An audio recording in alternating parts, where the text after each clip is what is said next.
Hey, Brian from Snake Bytes here. We're at Pine Rivers Nature Center to do an educational show in front of a lot of cool people, and hopefully in the meantime, we'll change some opinions. You're watching Snake Bytes.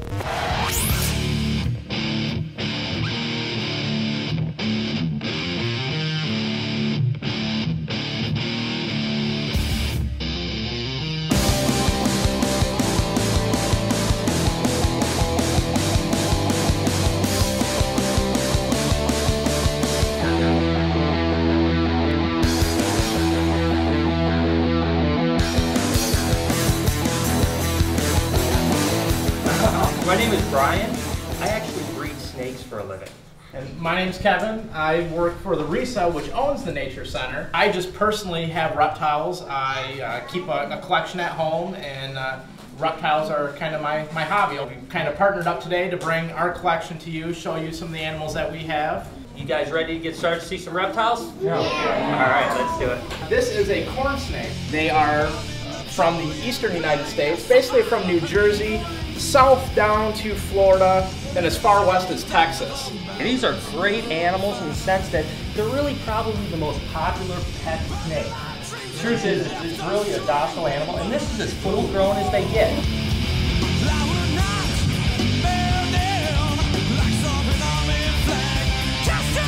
This is called a leopard gecko, and they are from Iran and the Middle Eastern countries around Iran.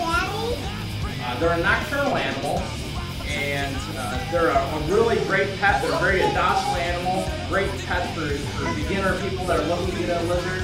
They're really inexpensive. They eat crickets and worms, mealworms, and they're a super great pet. This is what they call a milk snake, okay?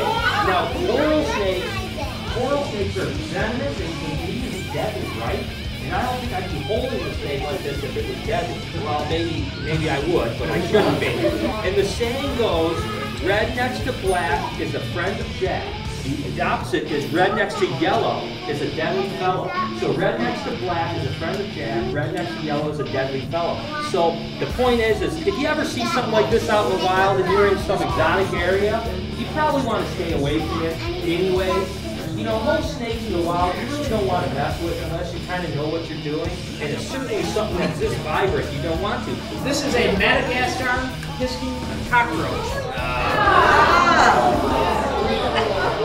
But what's really cool about these, they're very, very low maintenance animals. These guys are from the island Madagascar. They're quite common on the show Survivor. This is the one that they always get people to eat.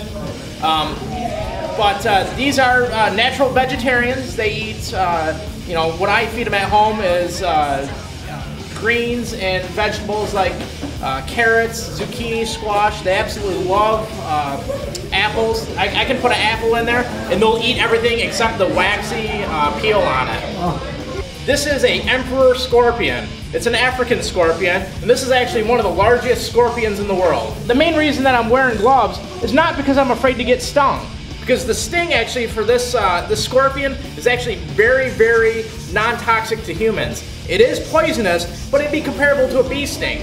The main reason I'm wearing the gloves is because they have the great big pinchers on the front, and if I'm not wearing gloves, and especially kind of moving it around and handling it like this, if it pinches my finger, it's going to cut my finger and it's going to hurt really bad. It will draw blood. Their pinchers, are, for as small as they are very, very strong. What's really cool about these is they have a natural element built into their skin that actually glows when put under a black light.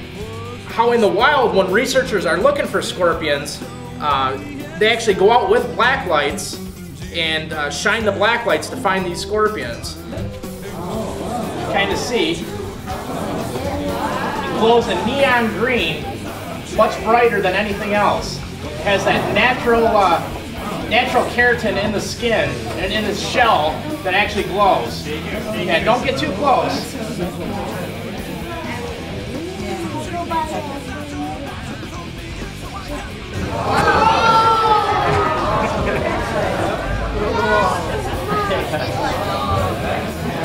So, as you can see, this is actually a pet of mine. And you can see that tongue, huh? Look at that tongue.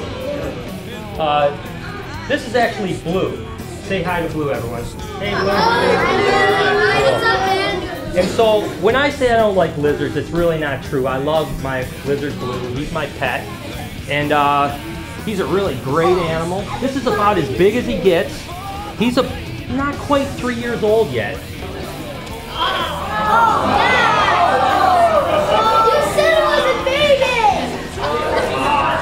Well, maybe it's not quite a baby. Okay. This one will get like 20 foot long, guys.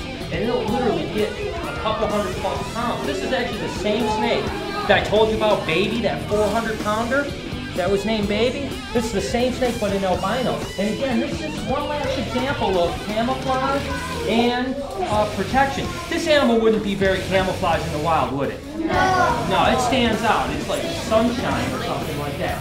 So again, this is an animal that is bred just for the pet trade, although it's not a great pet for everybody. Okay, not everyone can have a cute snake.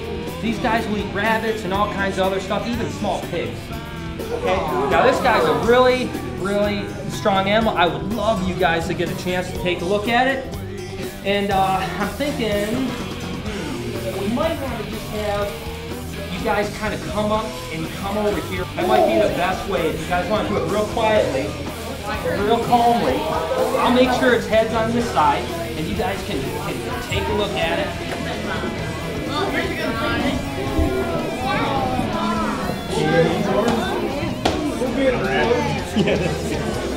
Easter.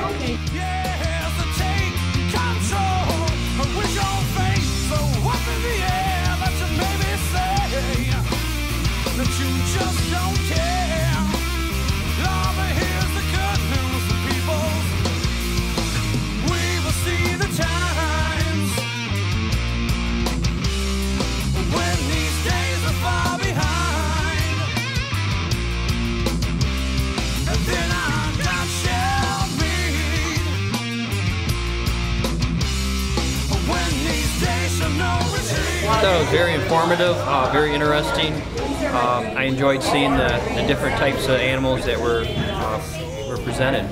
Well, I have to admit, it was probably the first time in my life I've touched a snake. Actually, I wasn't even really sure what to think. I came here with my little sisters for their adventures meeting, and I was just kind of along for the ride, and I wasn't sure what to expect. 1, 2, 3. You're watching Bytes! All right.